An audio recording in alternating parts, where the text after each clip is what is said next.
विद्यार्थी मित्रांनो, आता आपण के विषयांतर्गत पुढचा भाग पाहणार आहोत.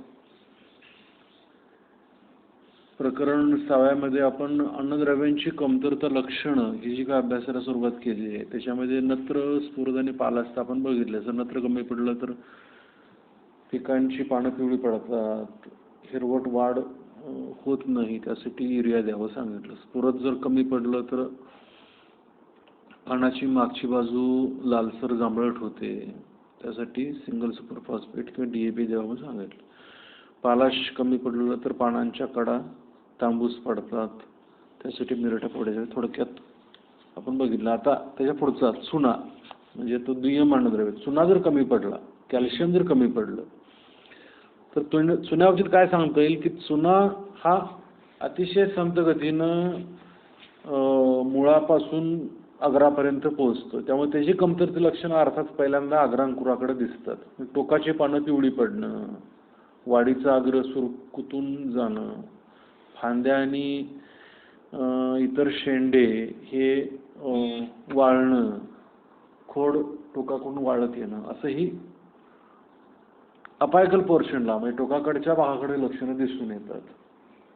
त्याच्यासाठी उपाय म्हणून कॅल्शियम कार्बोनेट किंवा मुक्त चुना पाण्याबरोबर जर आपण दिला तर ही याची भरपाई होऊ शकते. कॅल्शियम बाबतीत माहिती असं आपल्याला चुन्याबाबतीत की तो अतिशय संथ गतीनं वाहतोय, त्यामुळे त्याची लक्षणं सांगितल्याप्रमाणे आग्राकडे अधिक दिसतात. त्यानंतर दुसरं दुय्यम मधलं अन्नद्रव्य ते गंधक म्हणजे सल्फर. सल्फर जर कमी पडलं तर काय होतं, कसं ओळखायचं? तर पानाच्या शिरा ज्या असतात त्या गर्द हिरव्या न राहता, डार्क ग्रीन न राहता फिकट हिरव्या दिसतात. शेंड्याकडे नवीन पानांची वाढ खुंटेली दिसते. आपल्याला त्यासाठी अंदाज पाहिजे, हे पान किती लांब रुंद यायला पाहिजे, ते त्याविषयी लहान दिसतं. वय होतं त्याचं, मात्र त्या मनांना त्याचा पसारा राहत नाही. हे गंधक कमतरतेचं लक्षण आहे, सल्फर डेफिशियन्सी आहे ती.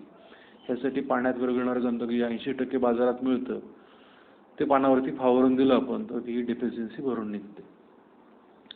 त्यानंतर दुय्यम मधलं शेवटचं मॅग्नेशियम. तर हे काय होतं, याचं कमी पडलं तर लक्षणाच्या स्वरूपामध्ये हे प्रथम खालच्या बाजूच्या पानांच्या शिरामधील भाग पिवळा पडतो. तळाकडची जी पानं आहेत तर त्याच्या शिरामधला भाग पिवळा पडतो. नंतर हीच लक्षणं टोकापर्यंत जातात, टोकाकडल्या पानापर्यंत. आणि शिवाय पानावर करपलेले ठिपके दिसतात, जे हे काही बुरशीची नाहीत, मात्र लक्षात ठेवा. बुरशीमुळे पण असं होतं किंवा तांबेऱ्यामुळे होऊ शकतं, पण ती लक्षणं वेगळी आणि हे वेगळं आहे. आणि पुन्हा पानं गळून पडतात. म्हणजे आपलं जर सातत्य निरीक्षण असेल तर हे कळतं. म्हणजे सुरुवातीला पानं अशी ही पानांच्या शिरामधला हा पिवळा दिसेल, नंतर ती लक्षणं वरवर येतील आणि नंतर ठिपके पडून पानं गळून पडतील, अशी ही प्रोसेस आहे एकूण. तर यासाठी आपल्याला मॅग्नेशियम सल्फेट जमिनीमध्ये द्यायचं आहे किंवा पानावरती फावरून द्यायचं आहे. त्यानंतर पुढचं अन्नद्रव्य बघितलं तर आता सूक्ष्म अन्नद्रव्यामध्ये लोह. तर याच्यामध्ये नवीन पानांच्या शिरामध्ये लोह पिवळा पडतो. पानांच्या शिरा तशाच राहतात, वाढ खुंटते आणि संपूर्ण पानं पिवळी पडून शेवटी ती पांढरी दिसतात. ह्याच्यासाठी आपल्याला 1% फेरस सल्फेट जे बाजारामध्ये हिराकस या नावाने मिळतं ते फावरून द्यायचं. त्यानंतर बोरॉन कमी पडला तर झाडाचे शेंडे आणि कोवळी पानं पांढरट होऊन मरतात, पानावर सुरकुत्या पडून पिवळे चट्टे दिसून येतात, खोडावर भेगा पडतात, म्हणजे क्रॅकिंग होतं. फळावर देखील तांबड्या रंगाचे रेडिश स्पॉट दिसतात आणि भेगा पडतात नंतर. तर हे असे बोरॉन डेफिशियन्सीचंही लक्षण आहेत. त्याच्यासाठी आपल्याला अर्धा किलो बोरॅक्स 100 लिटर पाण्यातून फवारून द्यायचं आहे, किंवा जमिनीमध्ये 5 किलो बोरॅक्स हे प्रति हेक्टर 2.5 एकरसाठी द्यायचं आहे जमीन तयार करताना. त्यानंतर मॅंगनीज पुढचं अन्नद्रव्य जर कमी पडलं तर पानांच्या शिरा हिरव्या रंगात राहतात आणि शिरामधला भाग क्रमाक्रमानं टप्प्याटप्प्यानं पिवळा पडतो, वरल्यासारखीच लक्षणं आहेत.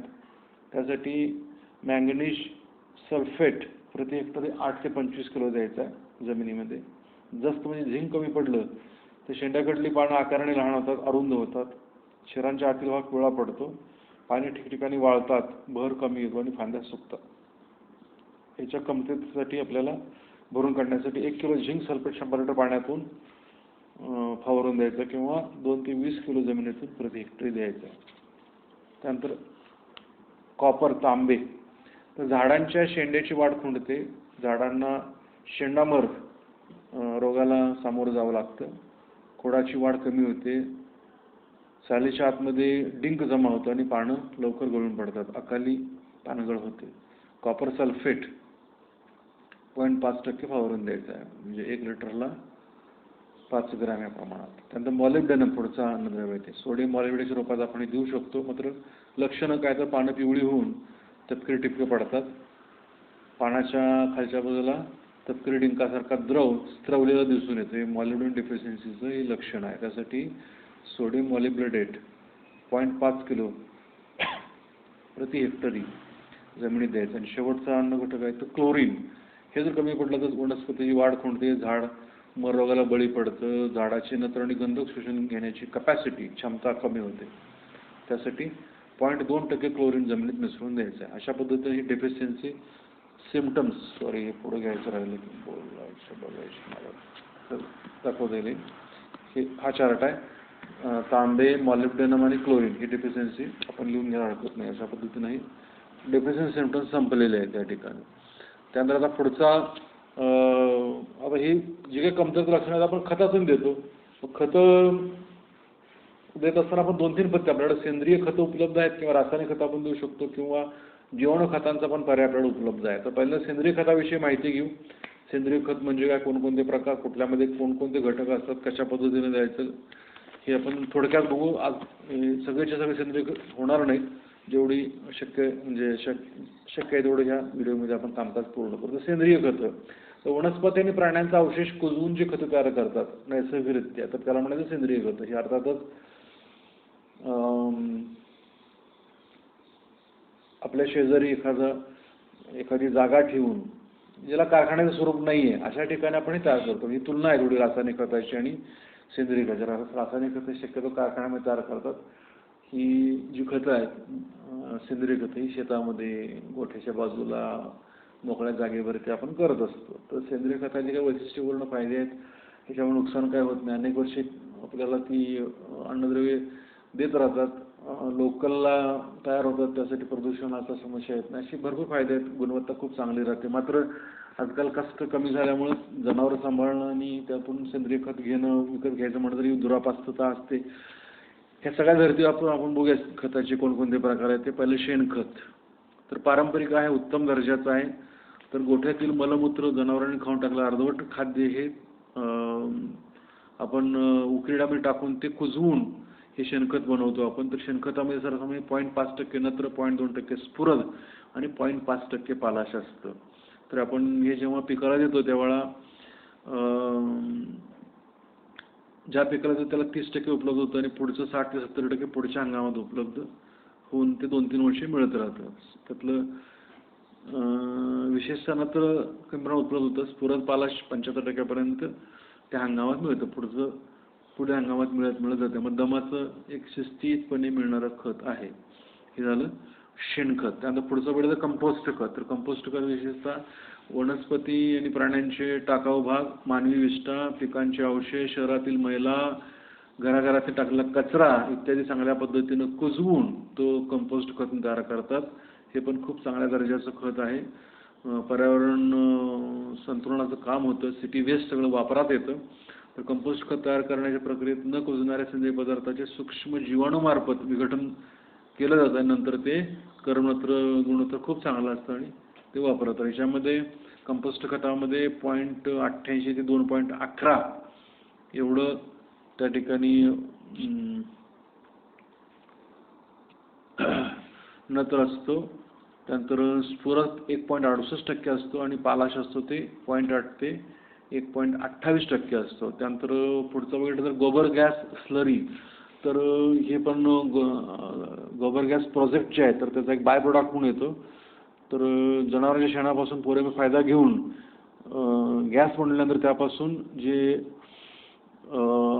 अर्धघन स्वरूपामध्ये द्रव स्वरूपात जो लिक्विड बाहेर पडतो ते कुजवून आपण स्लरी म्हणून वापरू शकतो. ते अतिशय अमोनिया संपृक्त असं हे प्रोडक्ट आहे, अर्थात बाय प्रोडक्ट आहे. याच्याशिवाय स्फुरद, पालाश, नत्राबरोबरच आणि लोह आणि अनेक सूक्ष्म अन्नद्रव्ये असतात. नेमकेपणाने सांगायला मिळालं गोबर गॅस स्लरीमध्ये 1.8% नत्र, 0.90% स्फुरद, 0.85% पालाश आणि 35.2% सेंद्रिय कर्ब. असं सेंद्रिय कर्ब खूप महत्त्वाचं आहे जमिनीसाठी आणि एकूण पिकासाठी. तर सोनखत पुढचं सांगता येईल तर मानवी मलमूत्र हे जे काही वेस्ट आहे ह्याच्यापासून हे बनवतात. त्यासाठी पावडर एट्टी पद्धत वापरतात. हे खत बनवण्यासाठी 4 मीटर लांब, 1 मीटर रुंद आणि 30 सेंटीमीटर खोलीचे चर खणून त्या ठिकाणी हे मलमूत्र टाकून त्यावरती मातीचा थर देऊन कुजवण्याचं काम केलं जातं. आणि याला आपण जर त्याच्यामध्ये विशेषतः 10% कोळशाची पूड जर मिसळली त्यामध्ये वास रहित हे सोनखत तयार होतं.